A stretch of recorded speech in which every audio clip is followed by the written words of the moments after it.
It's another episode of the RSL Random Fan Podcast. Random. Yeah, Random Fan Podcast. It's the one with the imaginary black armbands. I thought about getting some, but... Solidarity. What? Didn't put that much time into it. Black armband, in mourning, because the season is over. I guess you guys didn't know that. If you didn't know that, spoiler alert. The RSL season is over. You got to lead with that. I just didn't know that was funny.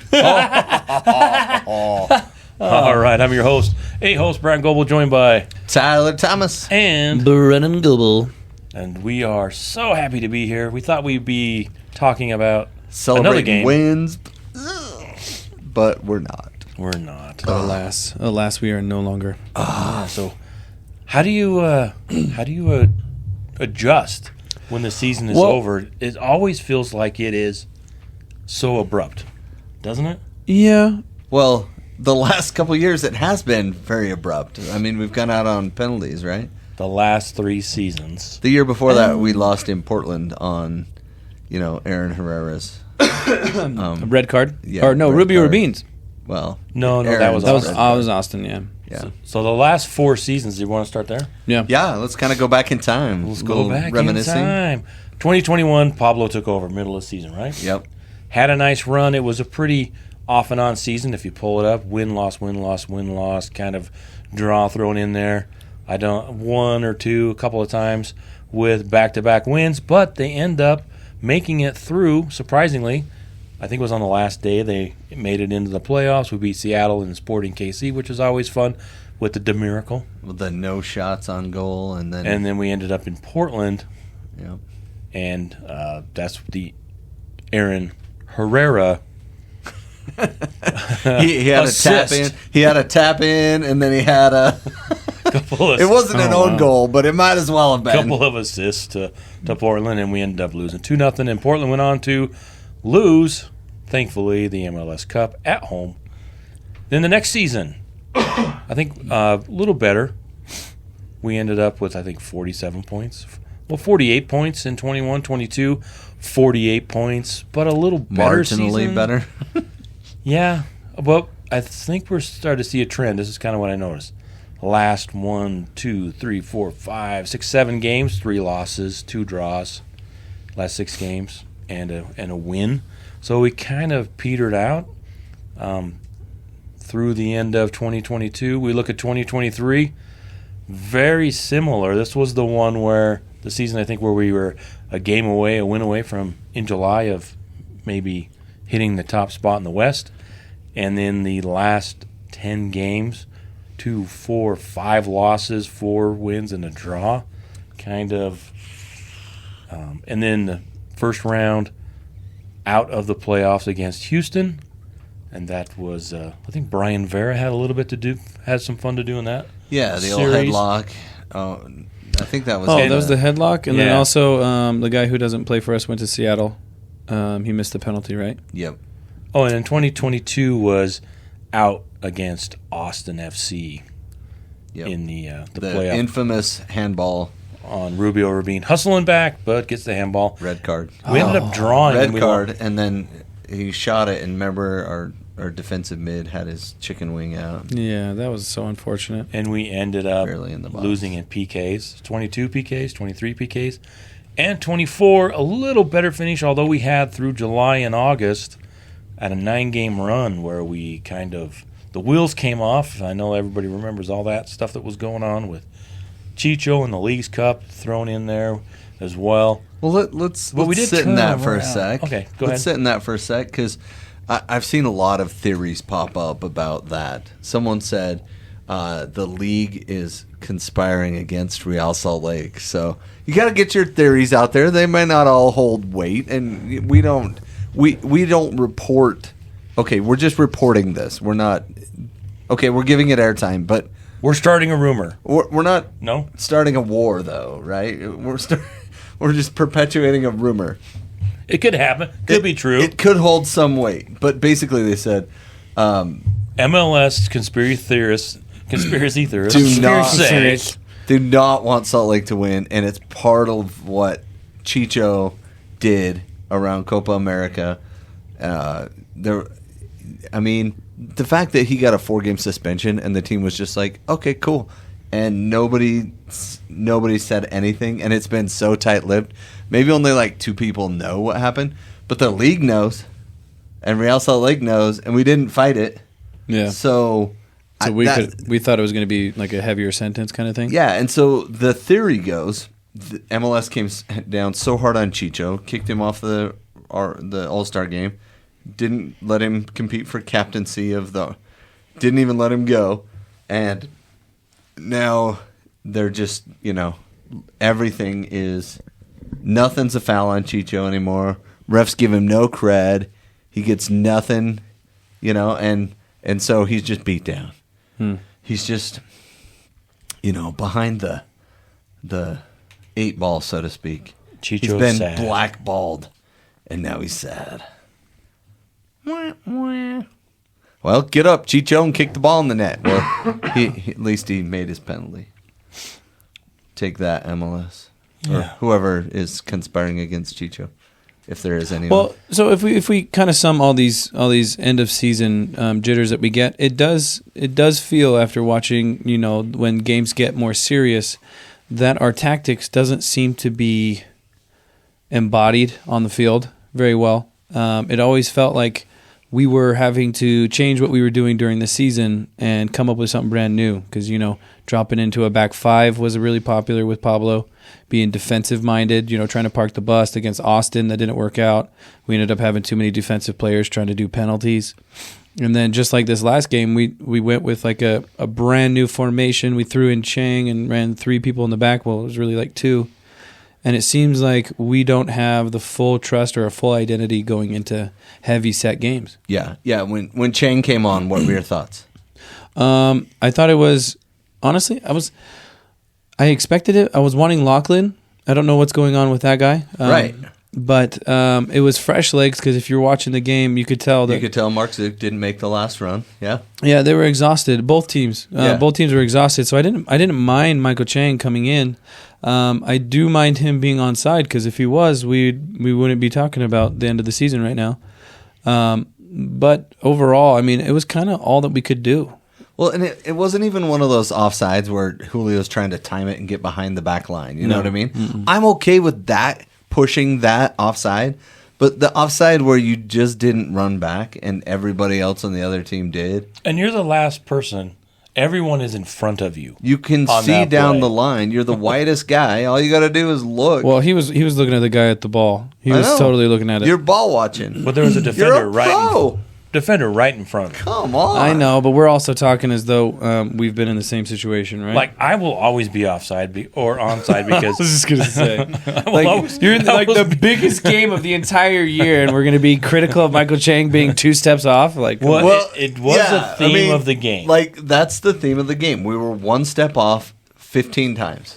Yeah, we were 1 step off 6 games ago. Right. I think realistically, we lost the identity of Real Salt Lake far before this playoffs, and we didn't have the ability to reconvene and be back to the form that we were. It was a lost cause at the end there.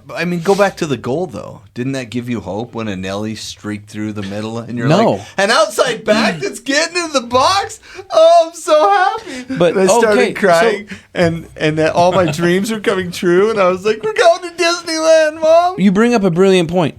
So Anelli, he was playing as a pivot at the beginning of the game, right? And then we do our subs and he now goes back to a right back playing a fullback. When things were being created, when there was opportunity, it was when Anelli didn't have any options to pass the ball, and he decided to take it through the middle. And then if you talk Isn't that weird though? Like, let's stop right there. Like, isn't it weird that like Catranas just hung out wide? He was never getting inside. He wasn't going inside at all. He just wants to hang out and lob balls in, right? Luna wants to get the ball and whirl around a little bit. Why not? We need Luna to hook up with Crooks better and Anelli. Those 3-4 guys need to... and that's what we were getting throughout the first of the year when we went on that big winning streak. Well, what I was going to say is our success was from our movement through the middle of the ball. Brian Ojeda being more on the ball, Anelli being an extra pass. when things got moved through the middle, we opened up a heavy back line and we were able to create. But our tactics wasn't that way. I don't understand why we had the tactic of pivot to have Glad send the ball far, like go through passes, all that stuff. We sent so many balls just randomly over the top because we didn't want to get it wide. Because we kept putting it wide when they were getting inside. And instead of switching, because that's what you do, right? In basketball, in soccer, in any sport, a wide receiver, right? You go out on your pass route, and the guy jumps inside. You go outside, and you hope the quarterback reads it, right? Like, that's football. That's same thing in soccer. You see what the defense is doing, and you do the opposite. And we didn't catch up with each other. There was not enough people, like not enough numbers forward, but it's really hard to attack a 5-man back line through the wing because you get past that first wide back and then you still have somebody as a center back you have to play off of. So we can't do the Andres Gomez, one-on-one up the side. We have to have numbers going forward and we have to be able to do passes to open up new lanes.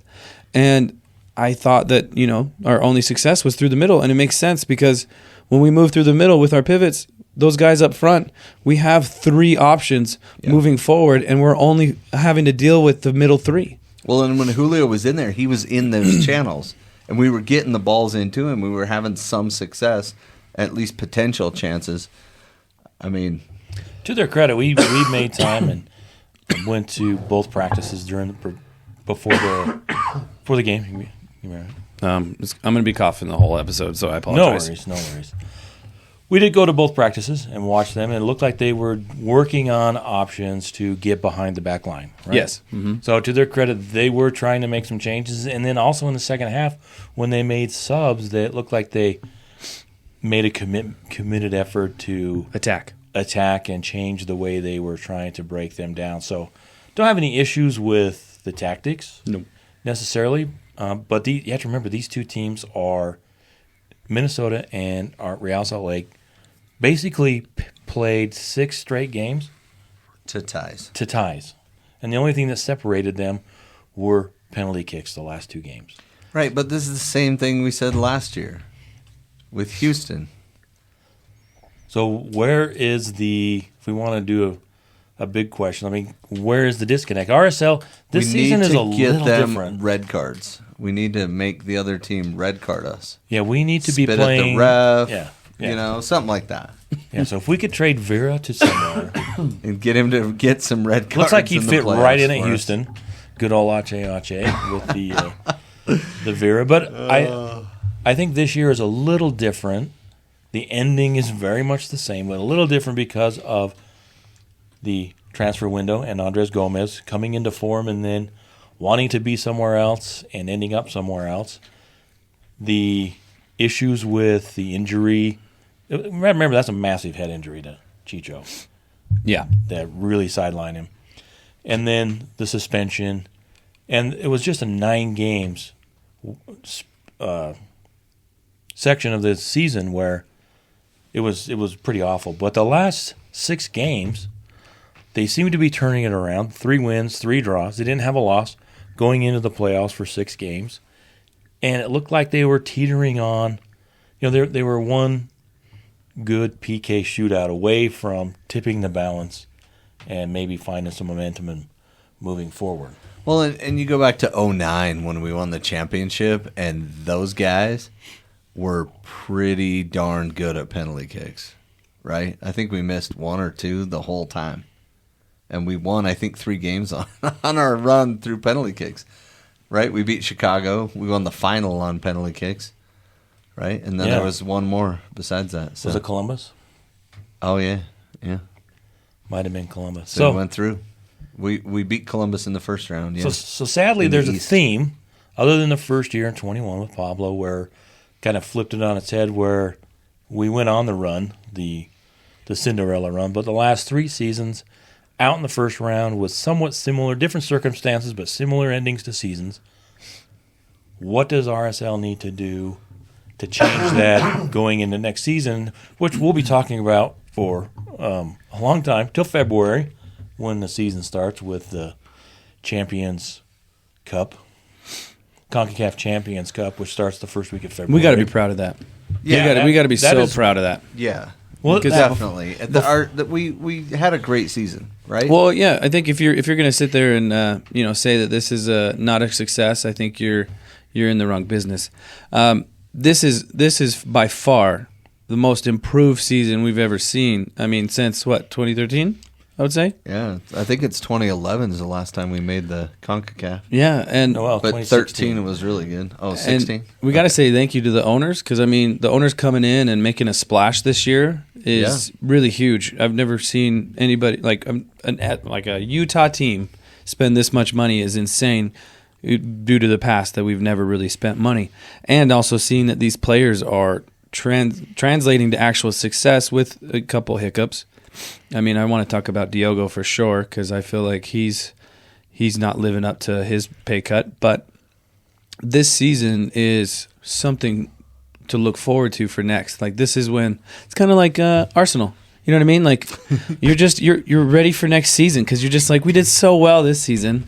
Next season's gonna be so great. Wait, they're only like 7 games into the Premier League, dude. What are you talking about? Well, I mean, if you just look at history, I mean, They lost to Newcastle this weekend. I know. Well, let's talk about 1-0. a few more things about this season. Oh, excuse me.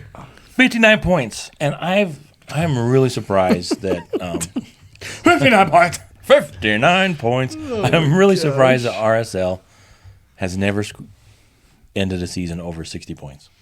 As good as they've been.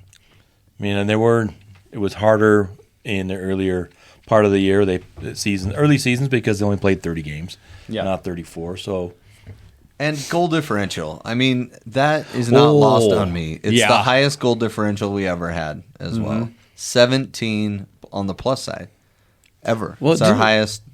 So, like, 65 goals, 48 against. Like, that difference is amazing. And we were higher than that for quite a bit of the year, but oh yeah, we were. a couple of those 3-0 losses in Portland, 4-1 in Houston. In the Krylock era, did we back. ever have a 5-0 win? I think one. One. Every time I've Maybe not with Krylock. Maybe that was before him. Yeah, just to see us get 5 is just insane. Yeah.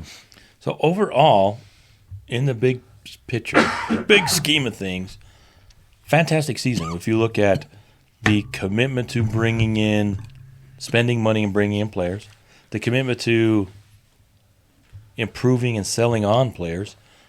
A lot of people think that the change in the season, and the season was won or lost with the transfer of Andres Gomez.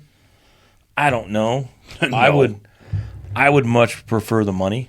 I mean, there's a lot there. There's a lot to unpack. He had 13 goals and 7 assists in 23 matches played. That is amazing. Okay, so how many shots off target? How many times did he not look up to get that second pass? Oh, many times. Yeah, he was successful, but I would take. But he kept creating chances over and over and over. Yeah, he played the wing 1-on-1, and then he got in and he tried to shoot. But he was good at that. Right? I mean, but you also contrast him with Chang, who can't get by anyone, and all he can do is, if the player backs off of him, he can deliver a good cross. That's like comparing the Michael Jordan to freaking, what was it, Mark Eaton. Like, it doesn't translate. They're both wingers, right? They just play the position different, which I get. Chang isn't a true winger. Chang is like a winger defensive mid. Like, he's not. He's not an attacking player. Like, that's what I mean. Like, no, you're right. You're right. If you're comparing Gomez, look on the other side. Luna. Do you want a Luna or do you want a Gomez? Right. Well, that's why I was like, why are we not putting in Brook at the end? I don't. Why did we not either. throw in Lachlan for the win? I don't know what he's doing. We knew penalty kicks didn't work out so well last time. Like, go put your guy in there that's going to create the havoc that we need the goal from. The Andres Gomez move is the easiest cop out, so to speak. Like, everybody's can hang their hat on that. That's the reason it's we didn't win. It's the scapegoat. But I do it's think the easy out. Yeah, easy out, because I think it has a lot more to do with Chicho and his injuries and the suspension and the way Chicho not right. The way I think it's Diogo. Way that totally screwed up the team chemistry with new players coming in. I think you saw the Mark Zook. I think he's going to be quite the player over there. He's brilliant. I think he can bring the chaos. He may not be as good as Andres Gomez right now or for a minute, but I think he brings a little more, bring some stuff. a little more controlled chaos. Because that was the nice thing about Andres Gomez. He brought some chaos that you didn't know what he was going to do, and he, which I thought was cool. Yeah, right? which is cool. which is what you want. You want somebody that's on the edge of being too creative or out of control, that knows how to walk that fine line. So I think in the long run, I think this. I don't know how. But how do you fix Chicho? That's the biggest question. Yeah. Because 17 goals is amazing, but he had 17 goals on July 4th. Ever since the 4th of July. Like, think back to where you were lighting off fireworks and whatnot, right? Like, that's the last time that Chicho scored for us. He did not score after that. So, what happened, bro? There was something more than just whatever the suspension was. Something's wrong with him now. Well, I don't think when you have your head cut open to the skull and clocked like it was, that was a serious injury. I mean, it's just not, tweaking a calf or something. I think that takes a lot out of you, and maybe you need an off season to rest, refocus, and get back to 100%. So you come in, because I think a lot of the problem with Chicho was that he was trying too hard. Like same with Andres Gomez when Chicho was out. Gomez seemed to be trying too hard to pick up the mantle and be the man on the club. And when you're pushing and when you're forcing stuff, that just makes it so much more difficult to get back into the groove. Well, and it kind of makes me then fall to the next person, right? So the strange thing is that in 1,394 minutes, which is not a lot of minutes, Julio scored 9 goals, right? Gomez had 1,800 minutes and 13 goals, which is better per minute goal, whatever. And Chicho had 22.86 and 17, which is, again, good. But we also had our fourth leading goal scorer, I think was 3 a couple of years ago, and it was like Tate Schmidt. Oh, yeah. Oh, my God. Poor Tate, I guess he missed the last PK. Yeah. Just no, he didn't? No, yeah. Yeah, again, dude. He was the last guy to shoot, got it blocked, and he took it good, but the guy blocked it. At least he didn't miss, right? Yeah, it was on target. If he would have put it in the stands, then I would have felt triple bad for him. But, yeah, he got blocked by Stephen Fry. But Diego Luna, 8 goals, 8 assists. Very consistent. Mm-hmm. Always trying to drive. Luna, though, he wants to do that corner kick thing, and like part of the time it's brilliant, and part of the time it sucks. It's either like gonna set up a really sweet cross, or it's gonna just be not even a chance at all. And I don't know what he's doing. You know what I mean? What are your thoughts? I'll ask both of you. What are your thoughts on short corner kick? It seems to be a massive trend in watching a lot of football. Mike Crawley has an aversion to just sending a ball into the box right now.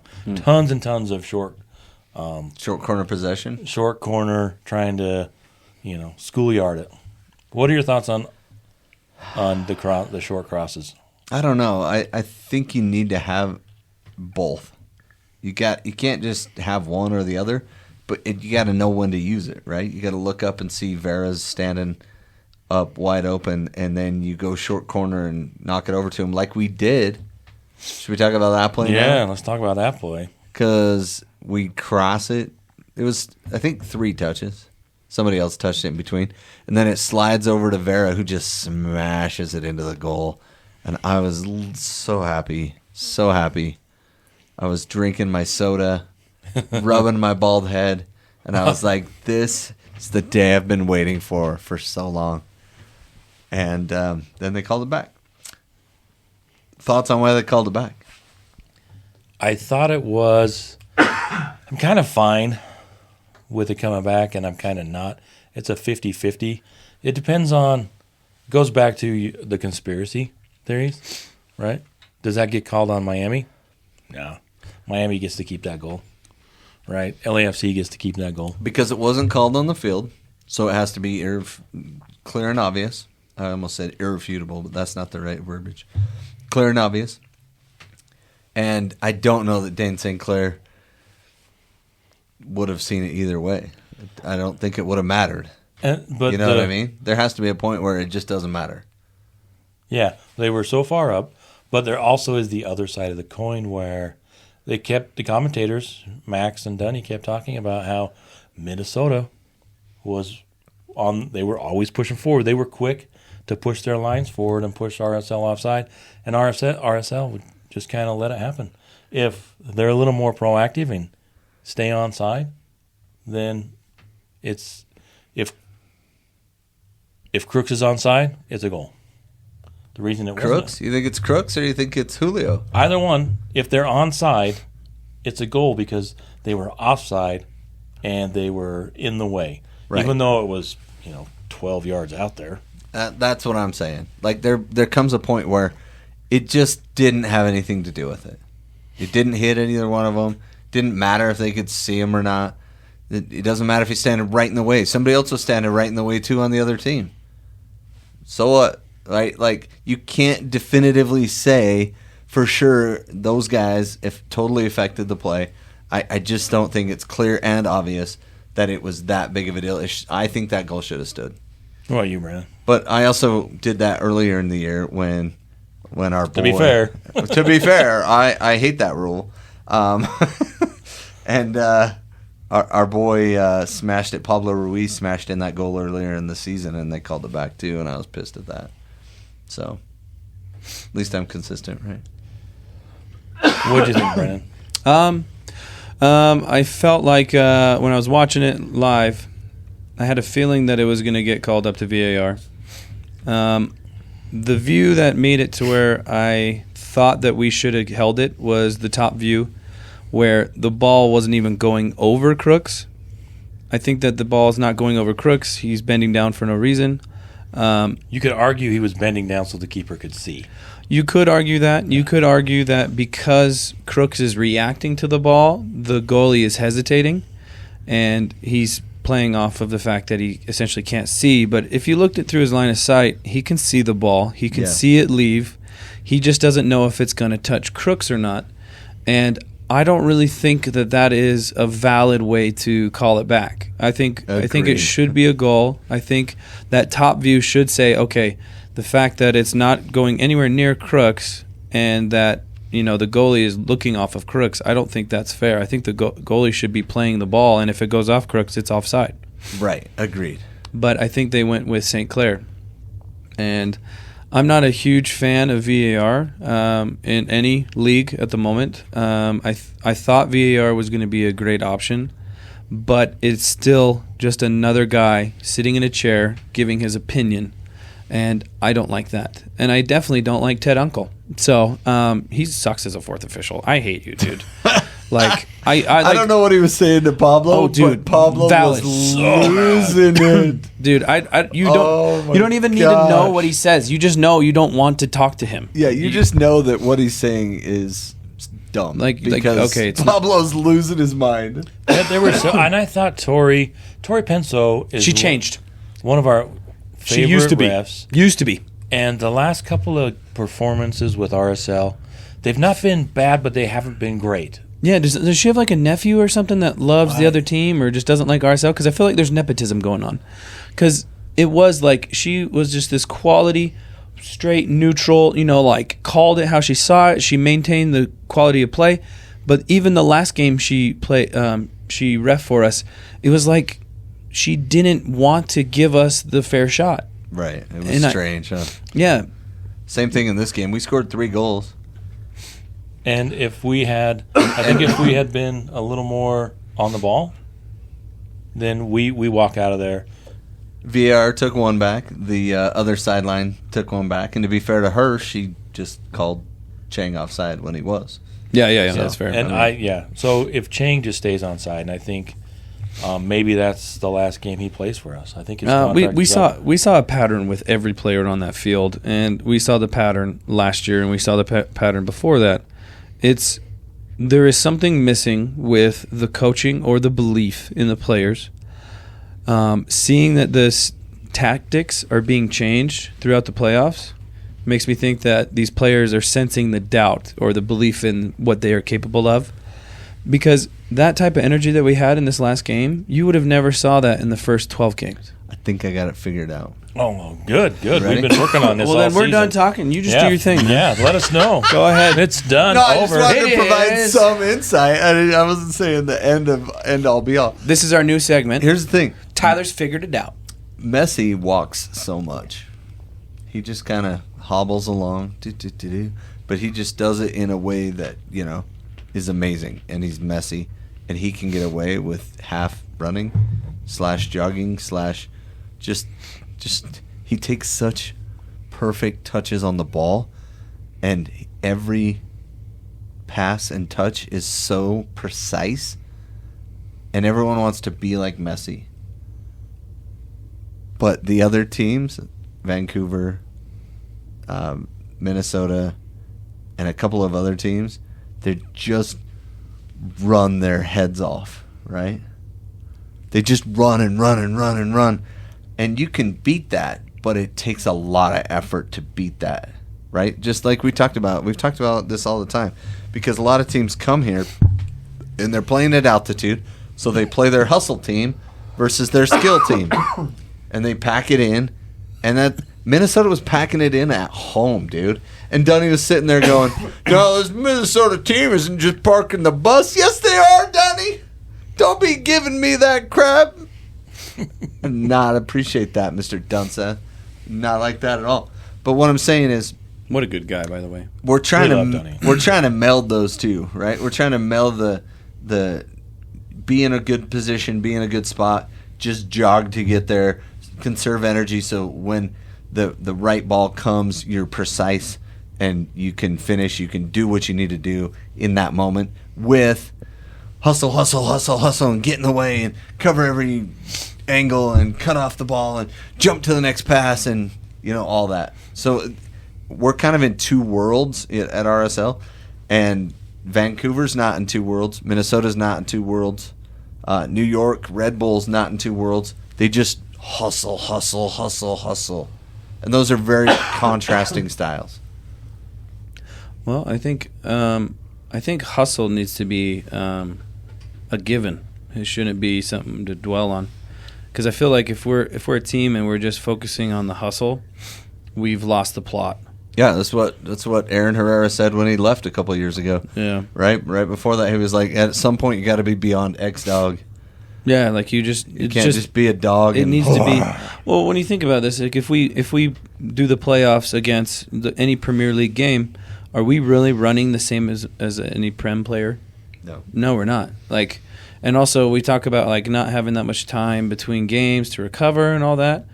Prem guys, they're running the full 90. Like especially their main 6 guys, they're running 90 minutes day in day out, every single day, and they're playing at the highest level possible. And hustling is an afterthought. Like and that's midweek European games, right? And then and you're games playing on the best in the weekend. world.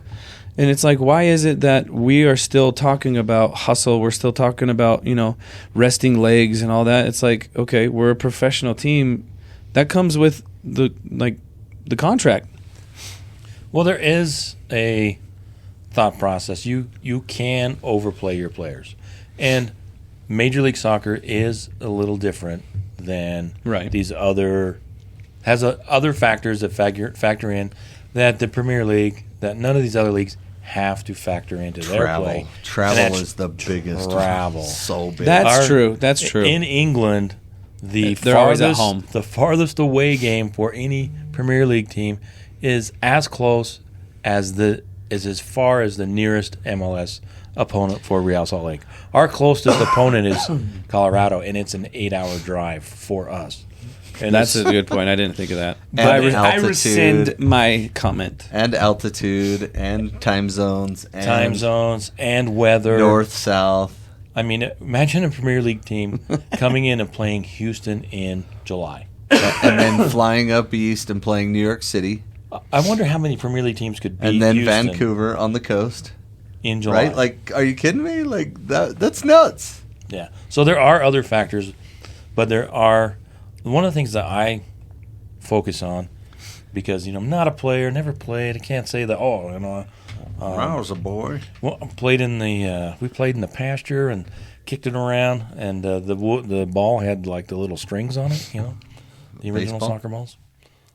They look like basketball. Anyway, is attitude, and I do like to focus on whatever sport I'm watching is the team's attitude. Good teams have great chemistry, and they know what they're going to do, just like you guys were pointing out. This is how we play.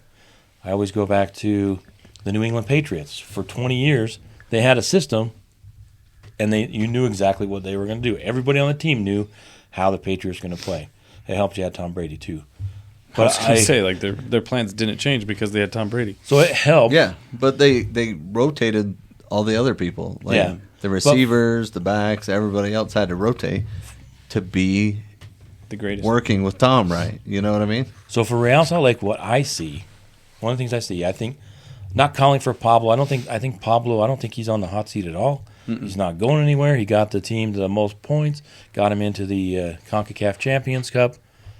Best season we've had in forever. And I don't think he should be on the hot seat. I'm not saying he did his is. job. Yeah, no. But what I think that Pablo does is he's very good at ratcheting up the pressure, but he's not good at releasing pressure. The players seem to be too tight. Yeah, and at times they're too loose, or they wouldn't be offside. Yeah, so I don't know. You know what I mean?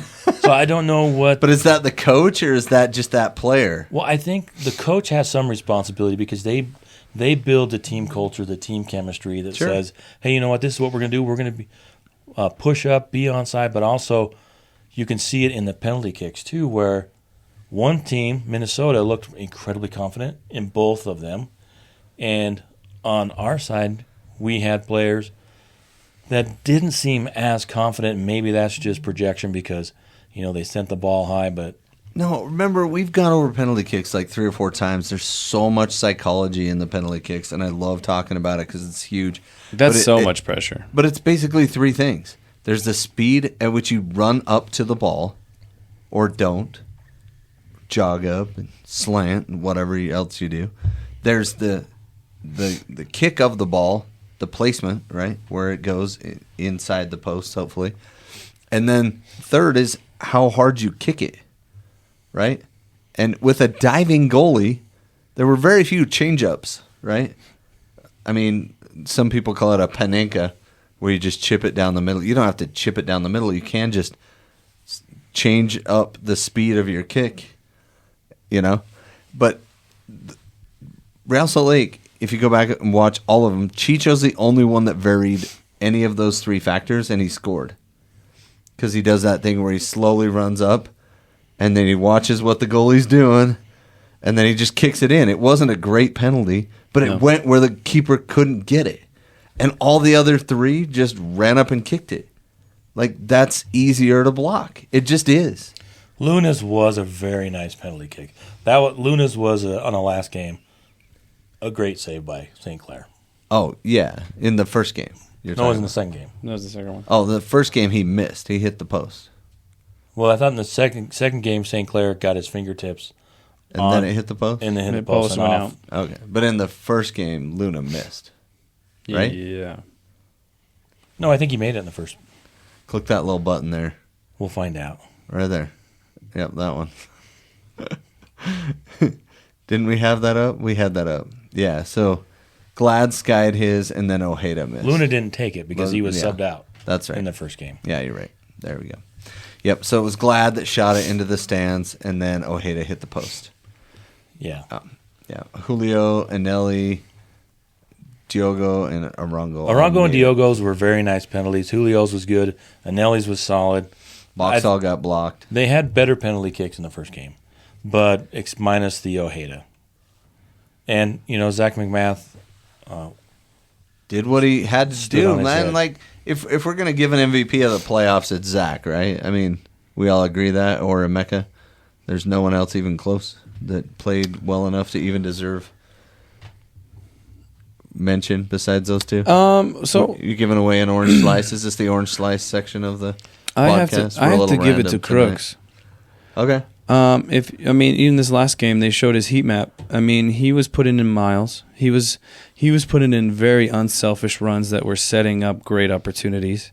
He was a part of the breakaway that led to Nelly scoring that goal. I mean, without Crooks, that wouldn't have happened. Right. He was active defensively, far more than any number 10 should be. And, I mean, if he's starting over Diogo, like, that's saying something because Matt Crooks isn't supposed to start over Diogo. Diogo is supposed to be our DP, our guy that's supposed to save us. Well, they're all DPs. But he came in specifically to save us because we didn't think Matt Crooks was working out. And you could tell even the fans weren't thinking that. But once he showed up, we were like, okay, his level is not low. It is a quality player that we have. Go ahead with that. I absolutely love Matt Crooks. Yeah. And I think he's one of those players that's it's kind of one of those players where, you know, it's kind of like the hip thing to do is to like that player because everybody else doesn't like him. They just can't see what he brings to the game, you know, like a Euro snob or something. But I do think he brings the intangibles. He's a silent assassin. There was a play in the last game where the defender, it might have been Boxall, made a pass, and Crooks took him out behind the ref. I don't know if you saw that. Yes. Shoved him over. It was the other guy because that guy had just clocked somebody the play before. And so Crooks was like, and got you back. Yeah, and he doesn't do it with any kind of... No maliciousness. It's just just pushes him over. A silent assassin. So I think the three best players in the playoffs were probably Zach McMath, Crooks, and probably Anelli. Gosh, that's such a good play. Yeah. Yep. But I think Zach McMath, I think he's the reason that we were in any of those games. Yeah, he had some crazy good but it saves will never to keep us there. If you're just a fan watching it, you're not going to see that. Like, if you're not looking for what he's doing while he's not on the ball, you're not going to see Matt Crooks. Yeah. Yeah, I've watched him all season.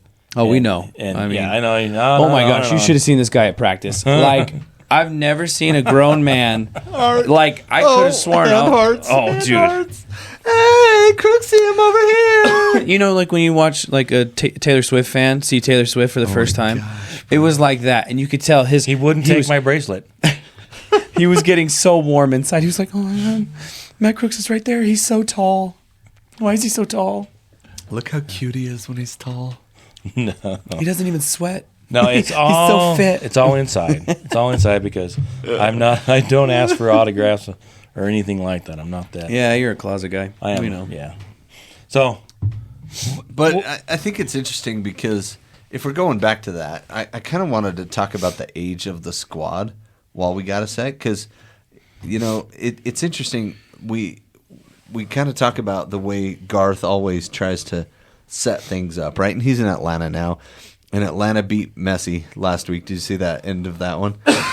Beautiful goal. Their dude just at the end came through. Oh, man. Last shot of the game, probably 2 minutes ago.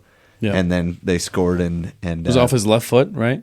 No, he took a touch and right footed. Oh, right foot. Yeah, but upper left corner. Yeah, just smashed it in. The rule of thirds, right? The Atlanta guy. Yeah, the rule of thirds. So the aging part of the roster is Marcelo Silva's 35 and almost 36. Brian Oviedo, who we let go, is 34 in a few days. Michael Chang is 33. He's the third oldest guy on our roster. Isn't that crazy? Andrew Brody is 33. No, that's minutes played. That's Never McMath. McMath's 33. Tomas Gomez, who has never played for us. We don't care how old he is. He's 29. Matt Crooks is 30 and almost 31. Chicho is 29 and almost 30. Brody is almost 30. Julio is almost 29. Holt is 28, but he didn't play all season. Diego's 27. Justin Glad's 27. Benji Michelle's 27. And Katranis is 26. Is that too old? No. That's a solid team for 3 years. For 3 years? Oh, yeah. But then we have the young starlets coming up. We used to have 3 of them, but now we're down to just our boy, Luna, right? Everybody else that's down there that's really young is not quite there. Blockland Brook is 23. Right? Not quite young. but not old either. And Mark Zook. not quite there either. Mark Zook's 21. Mm-hmm. Palacios 23. Bodie's 22. Barajas is 18, but he's a Chivas. Beavers is 19. Quinton is only 24. Bodie 22. But see, all those guys are just plug-in players. None of them. Okay, so there's. I can't say that about everybody. Ojeda, right? Palacio. Those and Pablo Ruiz. Yeah, what are we gonna do with him? He's 25. He's only a year older than those two, Ojeda's 24. right? What are we getting at? Anelli's 25. What are we getting Yeah, at again? that's what I'm saying. We're gonna have 4 really good central midfielders once Pablo Ruiz comes back next season. Oh, I was talking about this at Athlecare, the people that stretch me out and stuff. We did butt stuff today. It was great. Awesome. So one Are they thing. sponsoring the podcast? Is that why you brought them up? No, they just fixed me because I'm almost Butt broken. stuff. No, I was talking to him because one of the guys there, his name's Ian, and he's like RSL till he dies kind of fan, but he's Nice. also a Man City fan, so it's kind of not the greatest. Weird But combo. we were talking about like what would you want to see next year? Like what do you want to see like starting, doing all that? And I thought to myself, I was like, when Pablo Ruiz comes back, we could be a very, very efficient attacking team because we would run a 4-4-2. We would run Cotranis off the left, Vera Glad, and then Anelli as the right back because Whoa, he can. go slower. I couldn't keep up. Do that again. Cotranis on the left, Oh, okay. Defense. Okay. Yep. Starting on the back. turn from the back. Katranis. Glad and Vera in the center. Glad and Vera in the center. Anelli as a right back. Okay. So now we're going to run 2 true fullbacks. Then in the midfield, we got Luna and Mark Zook opposite each other. The kids With- on the wings. Yep, with Ojeda and Pablo Ruiz, who are both attacking, and then Ojeda's more of a control. Then at the top, we have Diogo and Chicho, because I think the biggest weakness we have right now is Chicho being isolated moving forward. So if we do that, then we have Pablo off the back door. We got Chicho and Diogo working with each other because they're pretty much the same speed. I think that's a brilliant starting 11. So where do you got Crooks? On the bench. No, I with think Javen Brown. Well, so my thing is with Crooks is going to be something that he can play like a false 10. He can be up top, he can be in the middle. I'm the only thing I'm unsure of is Diogo. Like him coming onto the team, he was the biggest puzzle piece that I didn't understand. He's what, 1.5 or something like that million? Yeah. Diogo is at 1.797 next year. So I think guaranteed he had 1.7 million. And definitely not the numbers to match up with that. no, Or and the work rate, let's be honest, right? Like, he doesn't have the work rate that Crooks has. Not even close. well, I think strategically, there has to be a new identity of RSL moving forward if that is our go-to guy. Because what we're doing right now is not jiving for him, or he hasn't figured out what we want from him, or it's just his skill set doesn't favor what Pablo's doing at the moment. And I hate to say it, but Pablo says this all the time. Give me one preseason with them, right? We Well- got to have our core guys get a whole preseason together, and that's going to make a huge difference. And to be fair to him, it It's has true. made a difference. Like, that's what worked last year, right? Like, we had the big goals, right? We had Chicho and Gomez. And Gomez, what he had, 5 assists last year? And we were all like, can this kid really play? And then they sold it for $10 million. So, you know what I mean? Like, Well, as once we get a couple of those things under the belt, I think we'll be dramatically better. And we'll probably see a different formation maybe. Who knows? I don't know. It's hard to change the identity of a team throughout the season. I mean, it's actually not allowed almost. Yeah. Because when you're in a professional setting like that, what Unless you you're have, not getting good results. what you have to make work. And if you're going to go back to the drawing board, you need a preseason. You need time. And So- that's not something during the season we do. Before we get, we have all off season to talk about it, but why don't we come back to this season? Anything left from the playoff game other than the sadness of it being over? Yeah, I'm a little worried about Vera. He played weird. He had that weird overhead kick that was totally unnecessary and just let him run through. He was a little off. And I think Vera's played himself off the team. Well, with his antics, yeah. I mean, if the goal would have stood, he's the hero. But because of a different player, now he's the GOAT, right? And it's like, that's not even his fault. Because that's what he brings. He brings something different. He brings that blast of a left foot. He brings that corner kick that's going to hit somebody in the head that apparently the rest of our team can't do. That's frustrating, right?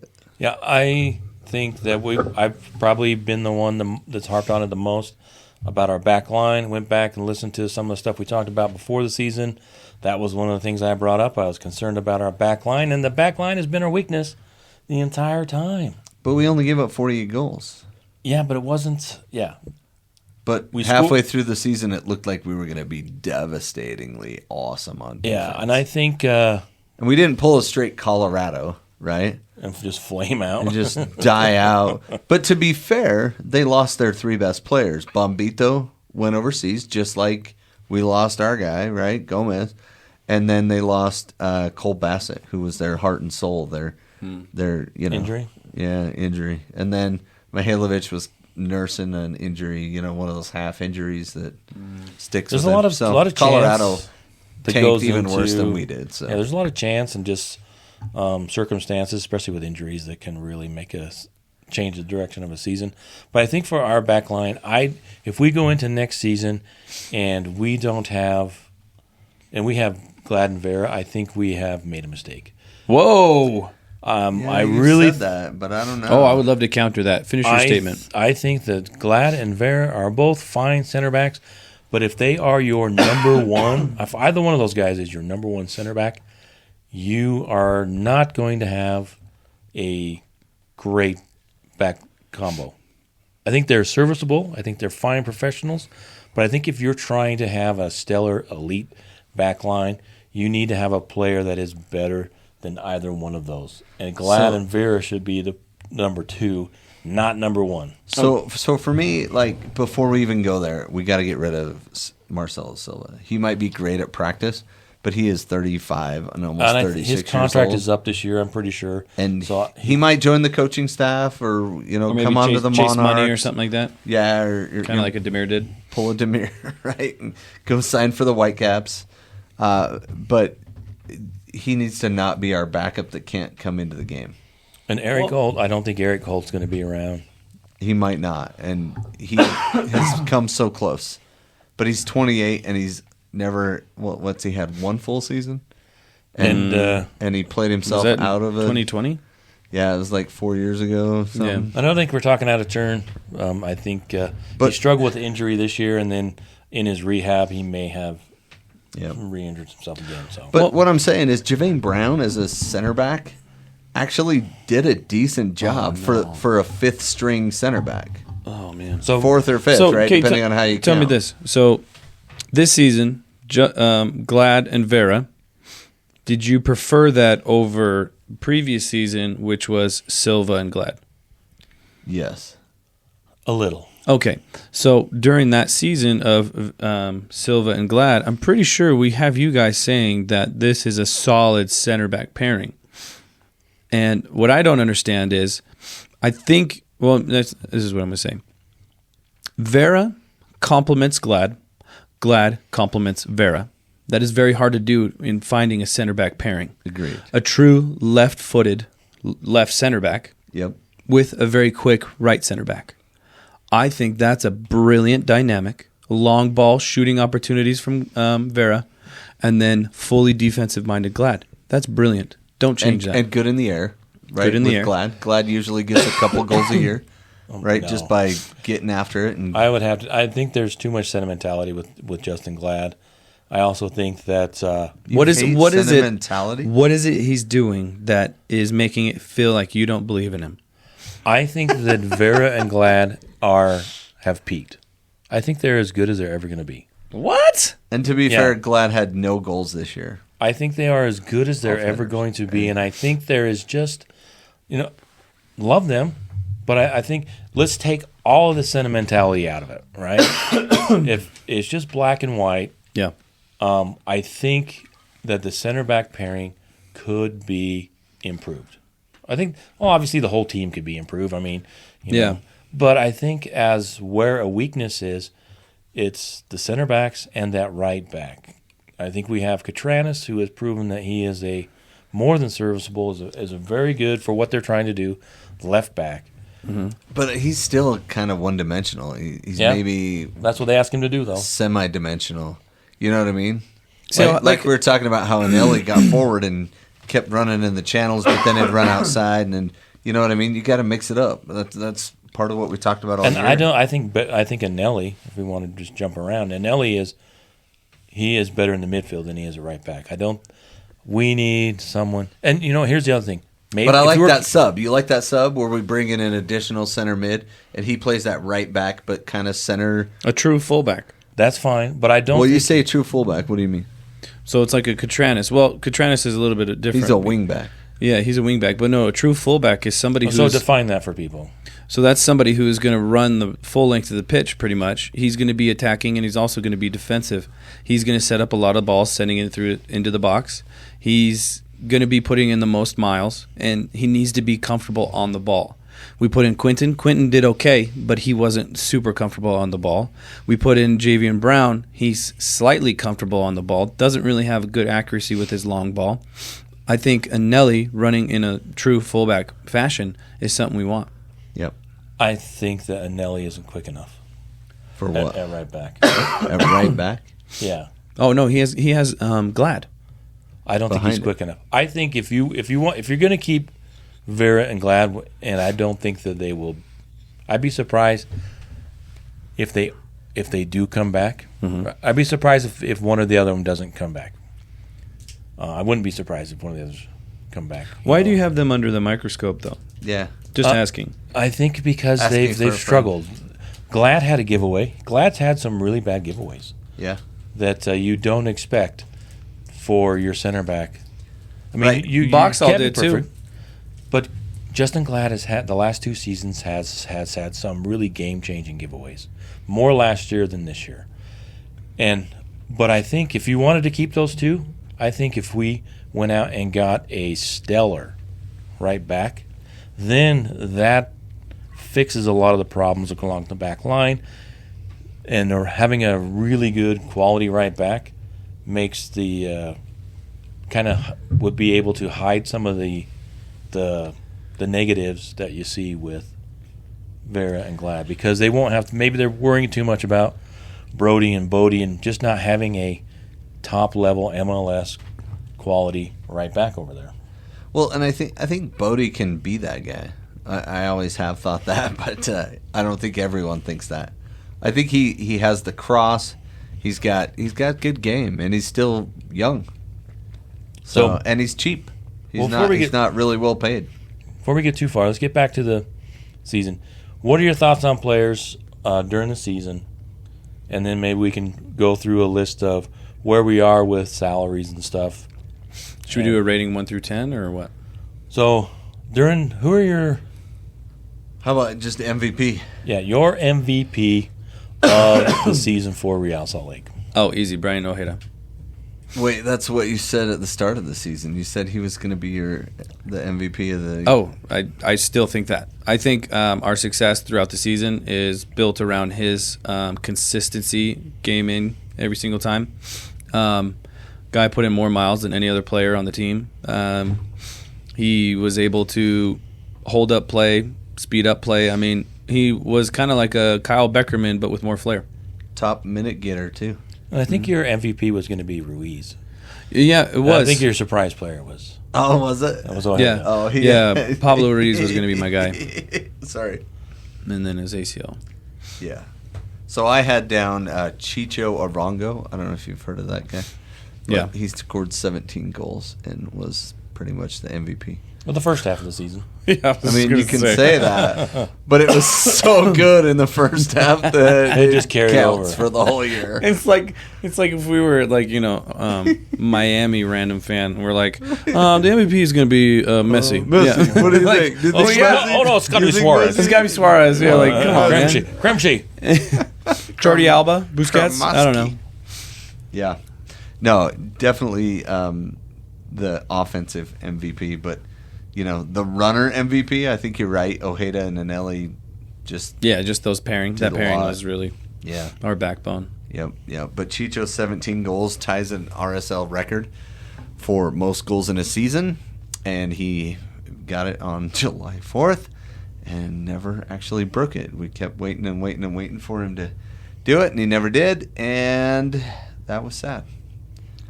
But I still think he ends up the MVP. 6 assists as well, including that last one in the playoffs, right? That was his assist. Mm-hmm. Yeah. Crooks kind of stuck his head in and threw the defender off a little bit. I'm pretty sure it was his assist. So I kind of agree with Brennan. Whoa. I have thought Ojeda has been the key to how this team, Ojeda and Anelli, but I lean a little bit more towards Ojeda because when the game's on the line, we pick him, right? Yeah, I think there's just some intangibles there, and I think he got better all through the season. But I think those two are the co-MVPs, at least on defense. You can't argue with what Chicha and Luna did all season, and I really love what Crooks grew into, and the team started to learn to play with him. I picked Crooks to be the team MVP, but I don't know that I can. As much as I do love the guy and love watching him play, I don't think he was the team MVP. I think the glue that held this team together was Ojeda and Anelli. But I would lean more towards what Luna was able to bring. He brought some at the end of the season, some great goals and some great play. But sadly, I don't know that there was, the team just kind of shut down. But I think Luna's the player that didn't, though, right? Like you're saying. Oh, he kept growing. Yeah, he kept after it. He kept getting better, and I think it was too bad he kind of cramped up in that first game, and was subbed out because he was cramping up. Yeah. What about surprise players? We talked about it earlier. I think my surprise player was going to be Crooks, or I can't remember.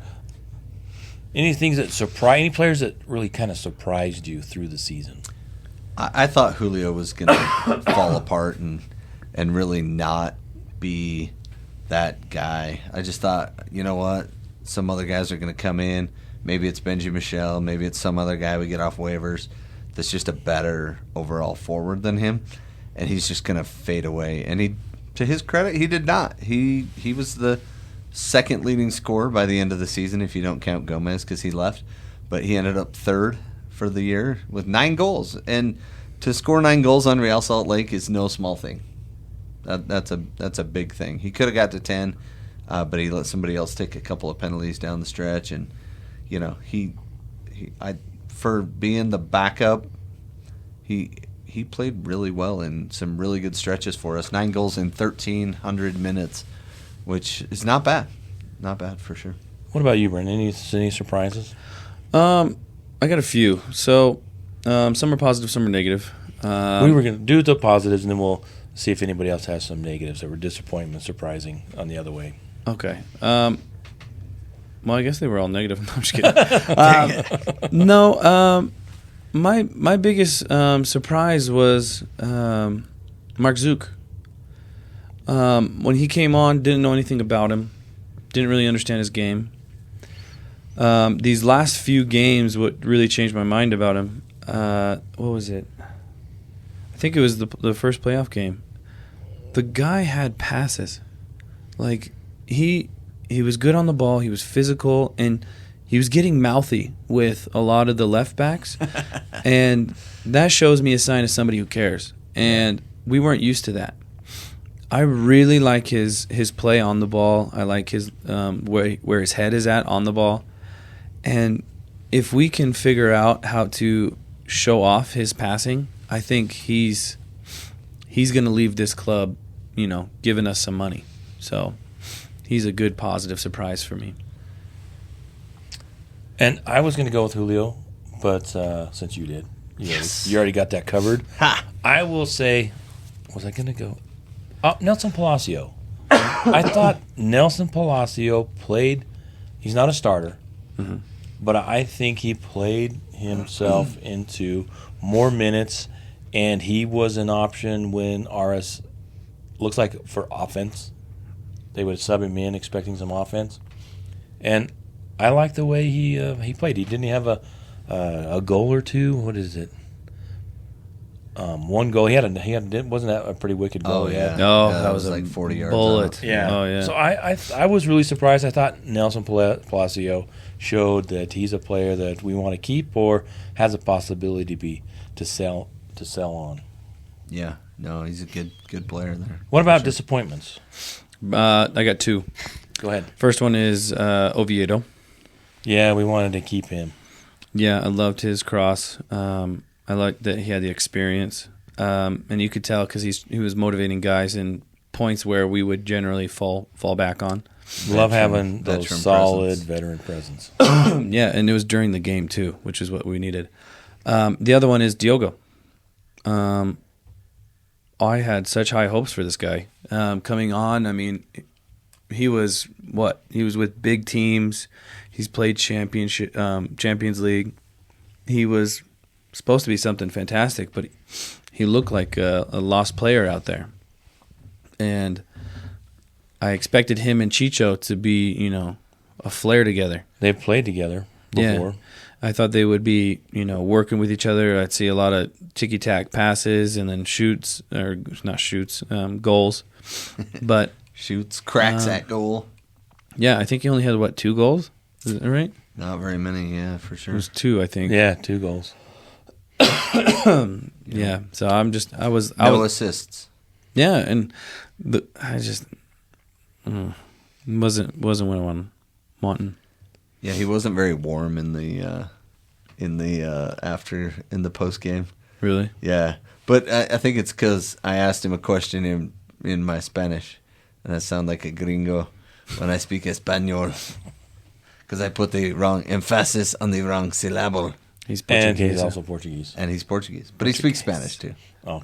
They said to ask him questions in Spanish. He was comfortable with that, but not English. So for me, I would go with Diego Menendez. I mean, Who? Johnny Gonzalez. Are they the same person? He looked like the reincarnation of Johnny Menendez, who could not figure out How to play with Real how Salt to Lake. play in Major League Soccer and the physicality. He just couldn't get it. And the other disappointment I have is the whole goalkeeper situation. Oh, come on. Did I steal that from you? Yeah. Oh, sorry. You have to pick one or the other next season. That could be a spot. I've thought about this the last couple of days. Nick Raimondo, get the best goalkeeper you can, and then kind of develop the players underneath them. And I just think we talked about it during the season. You have 2 half-decent. When you have 2 half-decent goalkeepers, you don't have one. You don't have any. And you either need to, if you're going to go with Beavers and you want to sell him on, you want to train him up, start him. Give him a 10-game run. Let him fail. Yeah. You're going to suffer a couple of bad games, and he tended to give up, for whatever it was, 3 goals. He had some shutouts too. But you either got to go one with the other. And I think that by not giving the job to one or the other, Zach did start, and he had, I think the pressure built up because, we got to get minutes for the kid, and he McMathed it up a little bit for a minute. But either go with Beavers or go with McMath, or go out and get third goalie. Bring in another goalie that can take the minutes, because we can't have what we had next year. And that kind of ties in too with the struggles with the back line. It just complicates it that Zach had such a great playoff. Yeah, he had so many great saves. There were 3 times when I was like on the one where Glad messed up, and then he kind of dove awkwardly to try to block it, and it hit him hit his backside just enough.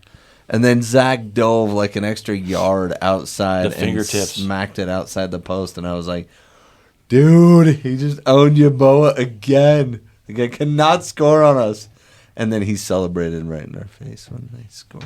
Anyway. So, any other disappointment? I'm sorry I stole your No, disappointment. I'm disappointed in Yeboah. He's on another team, and he's good. And he didn't score against us, so I'm not disappointed about that. I'm disappointed in all the freaking injuries we had all season. I'm disappointed in the fact that Gozo only got 1 game and 12 minutes for the first team. And Dude Silva only had 19 minutes. Matthew Bell only had 20 minutes. Benji Michelle only had 33 minutes. What happened to Jake Paul? Pablo Ruiz, boom. Jake out. Paul, I think he was murdered by Mike Tyson. No, not Jake Paul. Elijah Paul? Oh, Elijah Paul? They got yeah, loaned he down, subbed so. out to, wherever. Lorne. Yeah. Larn. Yeah, Iskandarian never really got the field. Jockason didn't play for us this year. Oh, what a good player, Right? too. Tomas Gomez, I don't think he's a real person.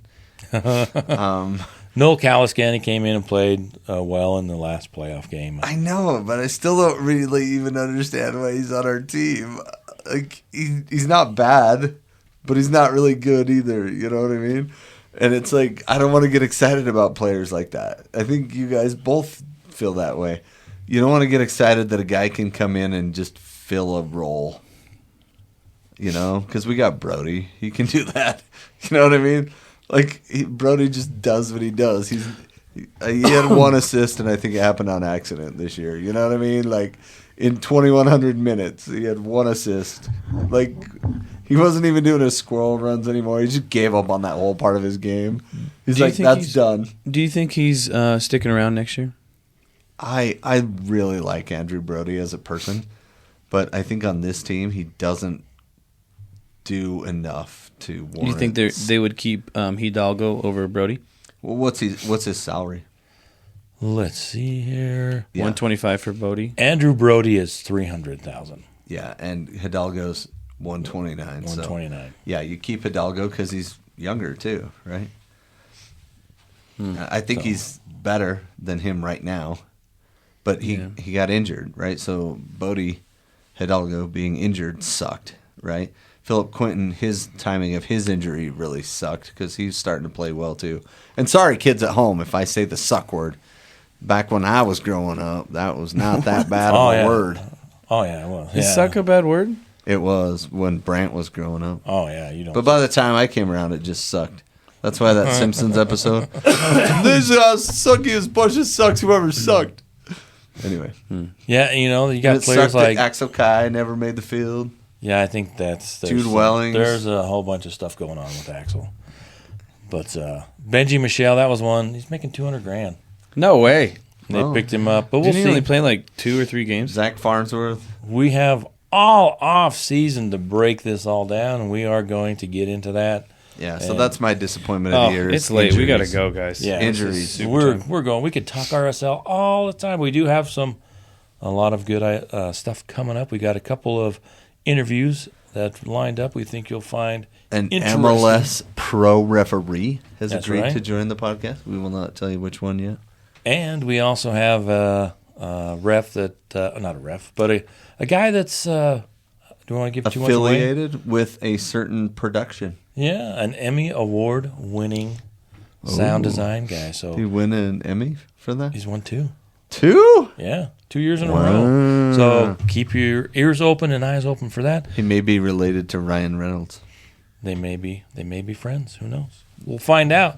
And also, thank you for listening. Follow us on all the social medias. Subscribe on our YouTube and Goals.tv channel, Instagram, Twitter, Facebook, YouTube. Do it all for us. We don't TikTok, and we're not really LinkedIn. No, but we may be looking for jobs. Who knows? Right? Steve Jobs? He's passed now. Well, yeah, of course, employment. Who knows? Rest in peace. Nice one. Anyway, thanks for listening. Catch you later.